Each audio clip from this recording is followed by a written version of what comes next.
minutes from now, and Dr. Christopher Busby in the last 30 minutes of the third hour to go over the incredible information coming out at Fukushima. This thing is now, no doubt, many times worse than Chernobyl.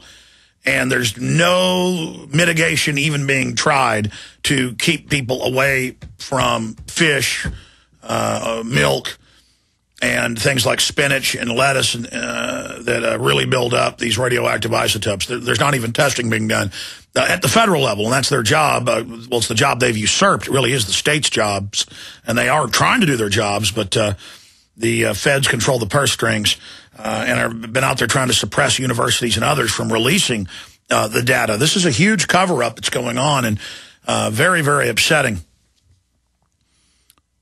And it's the same with genetic engineering. It's the same with frequency pollution. The conscious decision has been made to basically trash the planet by the very people who are always telling us give up our rights and liberties and our private property and our labor, and that every facet of industry, light bulbs, toilets, homes, cars, has to be regulated by them, and only their buddies can get the contracts.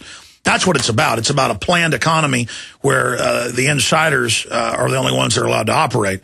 And then they just try to make us feel guilty and beat us into submission with the common sense overall veneer that our environment's got some problems and we need to take care of it. But then you've got all these top liberal environmentalists, they're not even liberal, call themselves liberal, like Monbiot, the big one world government promoter over in England, the big rock star guy of the so-called left, saying he now firmly believes in nuclear power and that Fukushima's great.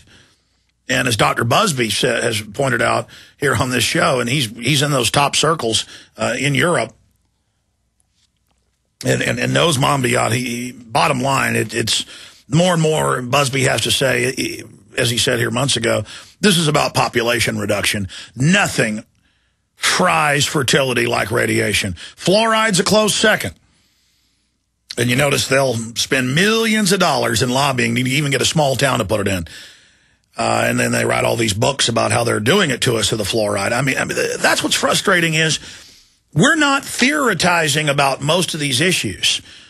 Looking at what they're doing and then trying to understand why they're doing it. We're looking at what they're doing, and they tell us in white papers what they're doing. And it's just out in the open. I mean, when I read the Patriot Act and wrote the analysis that won the Project Censored Award in 2003, and they flew me out to California, and I was, at their big awards dinner. It was on free speech television. That was a big deal for us at the time because we probably only reached 500,000 people a day. They had a group of lawyers and others go over my analysis of it, and they said, we can't believe you've written an analysis this good. And then that became the template of a lot of constitutional law scholars and others to just look at the Patriot Act. And all I did was look at where they would point out that, well, to find out what this means, you've got to go to the U.S. Code. We're changing this word and adding that word. And it said in plain English, for any misdemeanor, you can be locked up and the key thrown away and no lawyer, and we can break in your house and we can do whatever we want. And it was all there in the act. And the point is, all these law scholars and people didn't go read the bill. It was only 200 and something pages. I did. I went and read the bill. I spent 3 days writing the analysis of the Patriot Act. The point is, I can't do all of this. And then newspapers wrote articles saying Alex Jones, conspiracy theorist, claims that the Patriot Act is for the American people and not terrorist. And here it is today out of KOAT television, News 7 in Albuquerque. Delayed notice search warrants increasing. Warrants let agents enter homes without owner knowing. A special type of government search warrant that allows authorities, not servants, authorities, see how to search homes without informing the owner for months. Well, yeah, and then there's another section saying you then can't tell anyone they broke in your home. Kind of like when they went to Borders Books and wanted all their list of what folks were reading. And then they told Borders Books, you will not tell anyone or we'll charge you with terrorism. That's a subsection. You can go read it in Alex Jones' analysis of Patriot Act 1. There's my analysis of Patriot Act 2. But continuing here, I imagine someone walking through your neighborhood, coming into your home and rifling through your intimate belongings. They search through your home, your dresser drawers, your computer files, Peter Simonson with the ACLU New Mexico said. These search warrants don't involve knocking on doors or any type of warning at all. Delayed notice search warrants or sneak and peek warrants allow federal agents to enter your home without telling you they've been there until months later. And this article doesn't add then that they tell you under federal law you can't tell folks they were there. The warrants have always been around, but their use has spiked since the revamped Patriot Act in 2005. That's not even right. They've not always been around. They're around since the October passage of the Patriot Act in 2001. And yes, they had Patriot Act 2, expanded it. I mean, these people can't even get this stuff right.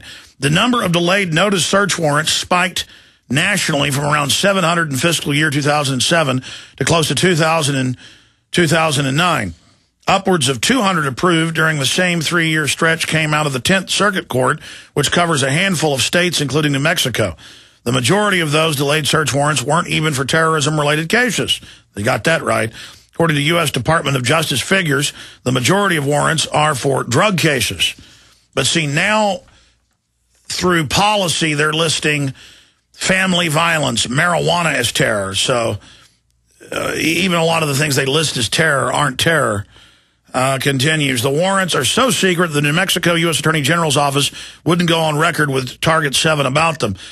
The ACLU said it expects delayed notice warrants numbers to keep growing each year as long as certain parts of the Patriot Act remain on the books. Yeah, and this itself is a whitewash, but I'm glad it's in the news. If you simply type in state uses Patriot Act in non-terror related cases, and then put the name of your state in, because it's usually the same boilerplate article, you'll see, we used it 10,000 times in Alabama, whatever 1,000 times in Tennessee, how many times in New York, marijuana, or type in Patriot Act used in marijuana growing case, and you'll see this where they just don't even follow the Bill of Rights and Constitution. And the first Patriot Act totally gutted 6 of the first 10 amendments. And I go from memory for my second analysis that's been seconded by a lot of other major constitutional law scholars. All 10 of them just completely gone. You could say that the 10th is inapplicable because it deals with states, but what do you think the threat fusion centers are and the quiet federalization of police? See, everything is about labeling and scripting. And I'm not going to read part of this article just because it deals with the milk. We've already covered that. I want to read part of this because it deals with how the feds operate. The more I study them. And then once you realize this, you're like, wow, that was always pretty obvious. Well, most great truths are as plain as the nose on your face or my face. But when we come face to face, pun intended, with this naked of corruption, this nakedness of abuse, this conscious, systematic, endemic, system-wide prerequisite of corruption. Corruption just isn't something they tolerate and that's growing. It is the standard of the system. It is the overdriving goal is to institutionalize torture and secret arrest and hands down pants and trampling. But in the case of the Amish and food co-ops and little farmers markets selling food grown locally, why do they come in with guns drawn and slam people on the ground for no reason? You've seen the surveillance tapes on the news. Why do they have a year-long, $500,000 investigation of an Amish guy publicly selling legal milk? Why do they do all this? They do it as part of theater.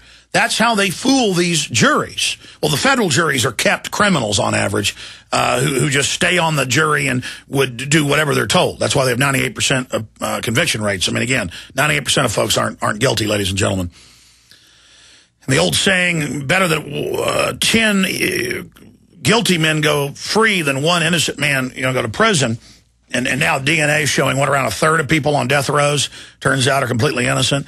And witnesses later come out, or they catch somebody with the body buried in their basement a decade later, and it's 100%. And still the states will fight to keep them in jail. I've seen that in Texas. Yeah, you're 100% innocent. We're going to try to keep you on death row. I mean, these are, because they can't ever let you get an inch on them. They've got to keep pushing and bending and twisting everything and normalizing it. But imagine all the crime going on. 11 years, full dossiers from inside Madoff's organization, people that had worked with him, of how the fraud was working, $100+ billion in fraud, and the FCC would do nothing. In fact, there's evidence that they were warning people on the inside, and then folks that were blowing the whistle were getting persecuted. It was multiple high-powered folks that blew the whistle. 11 years. Of course, the system is there to guard the high-level criminals. But look at this article on Ron Paul that Ron Paul wrote. It's up on Infowars.com. Ron Paul, the Milk Police. And I won't read the whole thing, but on April 20th, after a year-long undercover sting operation, again, he publicly was selling it for years, publicly selling it to private customers, totally legal. People go driving for miles around to get it. And they had a sting. And they do the sting so they can go to the jury and talk about a sting and a SWAT team raid and phrase it so the dumb domesticated jury, but this is a federal jury so they won't need that, will think it's illegal. And then they'll narrowly interpret some interstate commerce clause to fool the jury. Just like they used counterfeiting clause to convict von Nothouse. They just went in and said, issuing script that is in the likeness and meant to deceive, and then clearly that's not what it was. But see, they don't care. On April 20th, after a year-long undercover sting operation, armed federal agents acting on behalf of the Food and Drug Administration raid the business of Pennsylvania Amish farmer Dan. See, I try to hurry and then I start babbling. I need to take my time. On April 20th, after a year-long undercover sting operation, armed federal agents acting on behalf of the Food and Drug Administration raided the business of Pennsylvania Amish farmer Dan, Allgyer, Algier, to prevent him from selling his unpasteurized milk to willing, fully informed customers in Maryland. Federal agents wasted a whole year and who knows how many of our tax dollars posing as customers in order to catch the Amish farmer committing the, quote, crime, that's in quotes, of selling his milk. He was not tricking people into buying it. He was not forcing people to purchase it. And there had been no complaints about his product. See, no problems, no victim. These were completely voluntary transactions, but one that our nanny state federal government did not approve of, and so they shut down his business. The arrogance of the FDA and so many other federal agencies is simply appalling. These types of police state raids on peaceful businessmen, so reminiscent of our tyrannical federal drug war, have no place in free society. And he goes on. But see, Ron Paul's going from the position that this was wasteful and stupid. It's not stupid at all. This makes complete sense. If you go back into the 50s, Big Agra went in on record, and I've had historical guests on who've written books on the subject, and I've talked to old dairy farmers who witnessed it. Big agribusiness wanted to be able to sell tainted milk, because before, if you gave a cow too much growth hormone or worked on it too much or gave it other drugs, its udders would swell up. It would produce twice as much milk, but it would have blood in it, pus in it. The cows kick a lot of manure into it, and in a real dairy farm, if that happened, you just had to dump out the entire milk and start over. Well, big agribusiness didn't want to do that. And they also wanted to be able to bring in new regulations that would shut down the smaller dairies. And, of course, the old milk wasn't pasteurized and was delivered fresh to your door. And the big grocery stores and others, they didn't want that. They wanted to industrialize it so they could feed you crud. It's the same thing with the radiating the meat now and the spraying the viruses on it to kill the bacteria so they could feed you rotten meat and get away with it. I want to finish up with this when we get back because it shows the industrialization of food production, but also how they put on these events to act like you're doing something criminal when you're not. There's a lot of things going on here, and you know, Ron Paul goes with the angle that it's wasteful, it's stupid to spend a year, do all this undercover stuff. For an Amish guy's dairy, people pulled right up to and privately bought milk from him. Here in Austin, there are a whole bunch of little private dairies where you pull right up and buy it privately. It's a private sale. And to not have the regulators harass them, there's no law, but to not have the regulators harass them, you sign up to be part of the private club. Just like you can, in towns that are dry, I remember growing up in Rockwall, Texas when it was still dry, and we go to the Mexican food restaurant El Chico on Sundays, sometimes after church, and rarely did my dad want a beer. Not a big drinker, but sometimes he would want a beer, and they would say, man, we see your card. And he'd pull out his little club card to be able to get a beer. And so that's an example of the club card. You have a club card, you know, to be engaged in private commerce with someone. That way you're not a commercial outfit. And what they did in the 50s and then in the 60s is they got regulations in place that for general distribution and sale and transport across state lines, you've got to have the milk homogenized. And they take it and they boil it and they heat it up, and it kills all of the live vaccines, the colostrum that's in it. And it totally changes. I mean, that was the old thing when a kid was sick. 100 years ago, they said, give them fresh milk that comes out of the cow, still warm, give it to your baby. You know, when they're sick, give it to your child because it's full of antibodies and everything else. Well, they just boil it and cook it. But that's not why big agribusiness did it, you know, so you wouldn't get those healthy things. That's the byproduct on the surface. It's that big agribusiness wanted to be able to ship milk 1,000 miles. They wanted the stuff to last for 2 weeks on the shelf. Before, people knew dairies that had the freshest milk. It was extremely rare. I've seen the statistics for any type of problems for milk. If it did have a problem, it wouldn't smell right or taste right. It was delivered fresh from the dairy in a matter of hours. That's why you had milkmen at first with horses and carriages and then with little trucks, because it was fresh milk. And Big Agri said, well, we're being killed by all the local dairies. They've got dairies in every town. It's a big business. How do we come in and knock out all these local dairies? Well, we get laws passed where they can't have fresh milk. It's got to be boiled, heated up, and that way we can knock them out. And it's the same thing now. 6 years ago, they passed a federal regulation allowing them to spray. You can just type in the search engine, bacteria-eating viruses sprayed on meat. And when it's covered in feces and blood and rotten, horrible conditions, most of the meat you eat, they just spray it with viruses that are a vaccine, a live vaccine, stewed up in big tanks to kill it, to eat the bacteria. But you still have the toxins from the bacteria. So it causes brain damage and a lot of other things. They then do other things like, of course, radiating. And most of the lunch meats and things you get now, and they don't have to even tell you, are radiated. And it destroys most of the food value, but the main reason is it allows them to sell stuff that is rotten.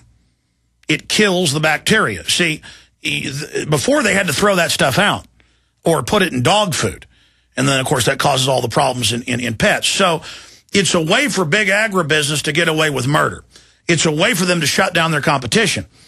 And that's why they spent tens of millions of dollars in 1 week alone last year trying to lobby, was it 17 million or 14 million, I forget now, to get the food safety bill passed. Big Agri has food safety disasters, and then they turn around and say, we'll pass a food safety bill written by them to shut down farms and ranches, small ones, that if you look at the numbers, have the safest and cleanest food. Meanwhile, the big industrial capacity outfits, they are exempt from the new Food Safety Act that they lobbied to get put in.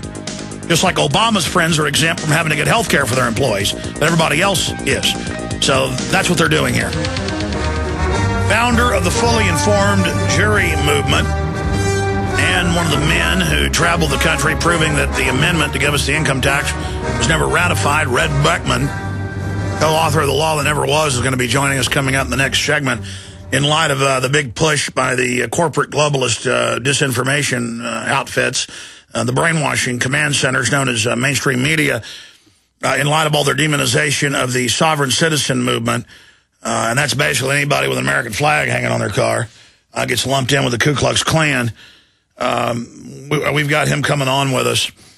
In the last 30 minutes of the next hour, we've got Dr. Chris Busby coming on about the incredible developments going on at Fukushima. I was getting into this whole raw milk situation and how they do these big year-long investigations, and they've got to do that to act like the Amish man legally and lawfully selling milk has done something bad, so that the jury sees the year investigation, and so they can put on this whole theatrical event like it's illegal. Then they can misconstrue some federal regulation and throw them behind bars to shut down competition to big agra that lobbies hundreds of millions of dollars a year total into the coffers of the politicians. And so that's why all over the country, I know up until about a year ago, you go to the farmer's market in Austin and go right over and buy milk that was, milked out of a cow at 4 a.m., and then at 10 a.m. was delivered to the farmer's market. Best stuff you ever tasted. It's real milk. But then they had undercovers buying it and acting creepy, and threats were being made, so then you couldn't get it anymore. And they just take normal behavior. Just like all over the country, if you try to protest peacefully, they'll try to come over and tell you they're going to arrest you if you don't leave. You got to have a permit. And you'll be in a town like Austin where the city's lost lawsuits, the state police have lost lawsuits in Austin for arresting people, saying they got to have a permit to protest. And you got to go, officer, you guys lost a bunch of suits. I'm informed. And then they'll look at you and just go, oh, okay. And then they'll mass riot troops across the street and say, we're going to arrest you now. And I go, fine, I'm going to sue you personally. Please don't violate the Bill of Rights. Please have some common decency, and the cops will just, I've got it on video. One time protesting Perry outside a hotel, the cop just goes, fine, and stomps off. Pure color of law, totally illegal, a tyrant. They're trying to twist. And then all these TV shows where the cops are always heroes and good guys and everything, I'm supposed to, not sit here and criticize the cop for doing that. There's no greater danger than uniformed agents of the state calling themselves authorities and officials openly trying to intimidate people off a street corner. I mean, that's the essence of the KGB, the essence of Nazi Germany, the essence of what the Redcoats were doing pre-1776. I mean, this is armed thugs with a tin badge coming over and saying, you as an American can't stand on the street corner and do what you're doing. And, I feel sorry for those New York cops that arrested me for protesting Geraldo Rivera and then charging me with something that wasn't an arrestable offense, that they crammed the cuffs on. I didn't resist in any way. I was polite. They should turn around. And they just wrenched them on as hard as they could, and we're laughing about it.